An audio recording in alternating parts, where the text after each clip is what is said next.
Сәлем достар, Суперкенчектің арнасына қош келдің. Бүгінгі видеороликті атауынан ақ біліп тұрған шығарсыздар. Осындай бакажаннан жасалатын сағат жасайтын боламыз. Бізде бұны икра деп атайды, сіздерде қалай айтатынын жаза кетіңіздер. Ең алдымен қажет заттардың барлығын кубиктап тура боламыз. Қажет заттар описаниеде жазылған. Қызып тұрған қазанымызға сұйық май құямыз. Пиязымызды салып бірінші қуырып аламыз. Дәл осы рецептпен менің анам жасайтын. Сол анамнан көріп үйренген рецептім өте дәмді шығады. Үстіне сәбізді саламыз, кубиктап тұрылған тоже араластырамыз. Тұзды осы кезде салсаңыз болады, немесе соңында салсаңыз болады. Мен осы кезде бір салам, и соңында дәмін көргеннен кейін тағы бір тұз керек болса толықтырып жіберемін. Қызанағымызды саламыз, араластырамыз. Сәл бұқтырылғаннан кейін тәтті бұрышымызды саламыз. Осы салат менің балалық шағымды еске түсіреді. Өйткені анам көп дайындайтын. Және де қыстың күні күн салқында осы салатты рахаттанып отырып жейтін, иісінің өзі керемет болады. Мен чеснок салам еще.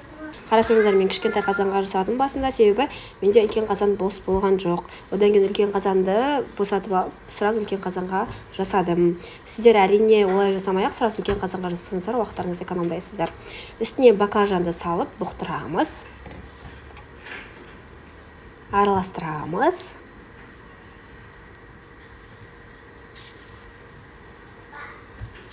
Осы этапта дәмін көріп, тұзын көріп, тұз салып, сосын қара бұрыш саламыз.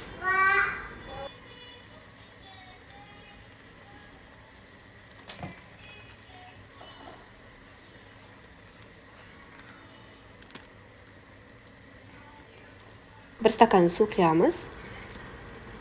Осылай бұқтырылып піседі. Баклажан, сәбіздер толық піскен кезде салатымыз дайын деген сөз.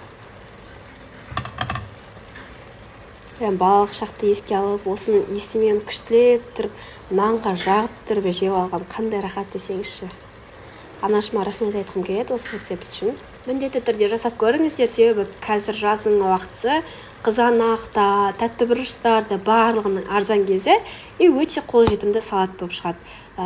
Түстің кезінде, мысалы тұспасар ретінде өте тойымды. Мен өзім жақсы көрем осы салатты. Сіздермен бірге болған мені құралай. Міндетті түрде жасап көріңіздер. Ас болсын. Келесі видеороликте жүздескенше.